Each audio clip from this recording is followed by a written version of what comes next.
ഇപ്പോൾ പണം വാങ്ങുന്ന സംഘടനകൾ തന്നെ ഉണ്ടല്ലോ, നേരിട്ട് ബഡ്ജറ്റിൽ നിന്ന് വാങ്ങുന്ന സംഘടനകൾ. അവരെന്ത് ചെയ്തു? അവരാണല്ലോ ഇപ്പോൾ ഈ വിമർശനവുമായി നടക്കുന്നത്.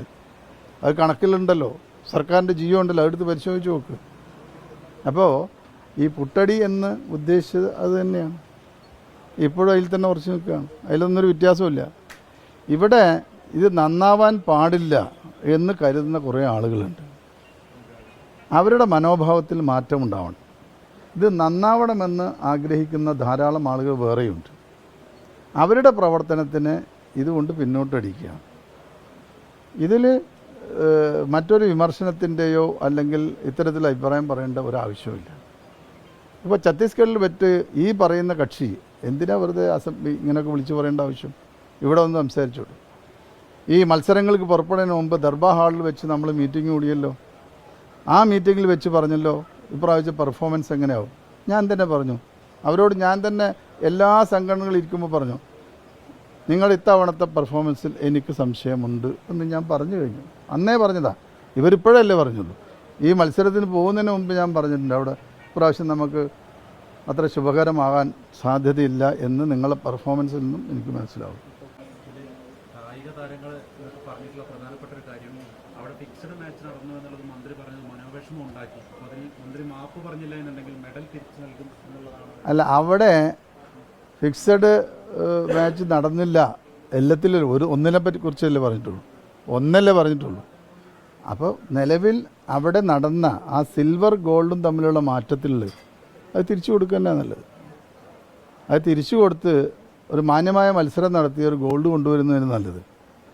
ഈ പറയുന്ന മത്സരമാണെങ്കിൽ, ഹരിയാനയിൽ നടന്ന അഡ്ജസ്റ്റ്മെൻ്റ് ആണെങ്കിൽ, ഏതോ ആട്ടെ, അവിടെ ഫെഡറേഷൻ പിരിച്ചു വിടുമെന്ന് ഓൾ ഇന്ത്യ ഫെഡറേഷൻ്റെ ആളുകൾ പറഞ്ഞപ്പോൾ ഇത് കൊടുത്ത് സറണ്ടർ ചെയ്ത് പോരുകയോ ചെയ്ത്.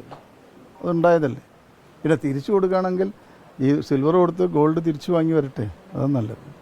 അപ്പോൾ അങ്ങനെയുള്ള ചെറിയ ചെറിയ കാര്യങ്ങളിലൊന്നും സംസാരിച്ച് സമയം കളയേണ്ട അല്ല ഈ വിഷയം. നിങ്ങൾ ഉദ്ദേശിക്കുകയാണെങ്കിൽ ഏറ്റവും വലിയ താല്പര്യത്തോടു കൂടി നമ്മുടെ നാടിൽ വരാൻ പോകുന്ന കാലഘട്ടം എന്നത് കായിക രംഗത്ത് വലിയ ഉയർച്ച ഉണ്ടാകാൻ പോകുന്ന കാലഘട്ടം തന്നെയാണ്.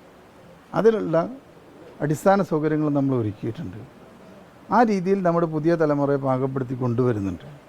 അപ്പോൾ ഇത്തരം സംഘടനകളെ പറ്റി വീണ്ടും പറയുന്നു, കൃത്യമായി തന്നെ ഓൾ ഇന്ത്യ ഫെഡറേഷനുകൾ അവരുടെ കുത്തഴിഞ്ഞ ഈ സംവിധാനം മാറ്റിയില്ലെങ്കിൽ ഇന്ത്യയിൽ സ്പോർട്സ് രക്ഷപ്പെടാൻ പോകുന്നു. ഈ ഒളിമ്പിക് അസോസിയേഷനുമായി ബന്ധപ്പെട്ട് നേരത്തെ പറഞ്ഞിരുന്നു. അപ്പോൾ അതിലൊക്കെ ഈ PT ഉഷയ്ക്ക് കൂടുതൽ ഇടപെടലുകളൊക്കെ നടത്താൻ പറ്റും. അവരുടെ ഒരു നിലപാടിനെ എങ്ങനെ നോക്കിയതാണ്? അതല്ലേ ഞാൻ തുടക്കത്തിൽ പറഞ്ഞത്. പാരമ്പര്യമായി നമ്മുടെ കേരളത്തിൻ്റെ തനതായിട്ടുള്ള ഒരു കായിക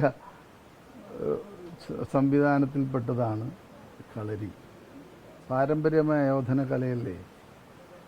അതിനെ മത്സരത്തിൽ നിന്ന് മാറ്റി നിർത്തിയപ്പോൾ കേരളത്തിന് നഷ്ടപ്പെട്ട് 19 മെഡലുകളാണ്.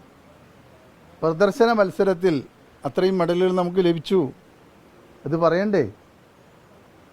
കേരളത്തിലെ ഗവൺമെൻറ്റിൻ്റെ കീഴിൽ തന്നെയാണ് PT ഉഷ വളർന്ന് കായിക താരമായത്. എന്താ സംശയം ഉണ്ടായിരിക്കെങ്കിലും? അങ്ങനെയുള്ള ഒരാൾ ഇന്ത്യൻ ഒളിമ്പിക്സ് കമ്മിറ്റിയുടെ പ്രസിഡൻ്റായിരിക്കുമ്പോൾ കേരളം പോലൊരു സംസ്ഥാനത്തിന് ഏറ്റവും സാധ്യതയുള്ള നമ്മൾ വളർത്തേണ്ട ഒരു കായിക ഇനത്തെ ചവിട്ടി പുറത്താക്കുമ്പോൾ കോടതി പറഞ്ഞല്ലോ അവരോട്, അവരത് ചെയ്യണ്ടേ? ഈ നാടിനോടൊരു പ്രതിബദ്ധത അവർക്ക് വേണ്ടേ? അവർ ഓൾ ഇന്ത്യ ലെവലിലുള്ള പ്രസിഡൻ്റൊക്കെ ആയിരിക്കാം, പക്ഷെ കേരളത്തിൽ നിന്ന് വരുന്ന, താൻ വളർന്നു വന്ന ഒരു സ്ഥലത്തു നിന്നും വരുന്ന, സംസ്ഥാനത്തു നിന്നും വരുന്ന, ഇത്രയും ആ സംസ്ഥാനത്തിന് ഇത്രയും മെഡലിൽ കിട്ടേണ്ട ഒരു കായിക ഇനത്തെ പുറത്താക്കുമ്പോൾ അത് പറയാതിരിക്കാൻ പാടില്ല. പറയണ്ടേ? പിന്നെ ആരാ പറയാനുള്ളത്? നമ്മൾ തന്നെ പറയേണ്ടത്. അപ്പോൾ ഇവരെ ഇത്തരം വിമർശനങ്ങളൊന്നും എന്നെ ബാധിക്കുന്ന പ്രശ്നമല്ല. അത്തരം വിമർശനവും ഭയപ്പെടുത്തലൊക്കെ അവർ സ്വന്തം നടത്തിയാൽ മതി. എൻ്റെ അടുത്ത് ഇതും കൊണ്ടാരും വരണ്ട.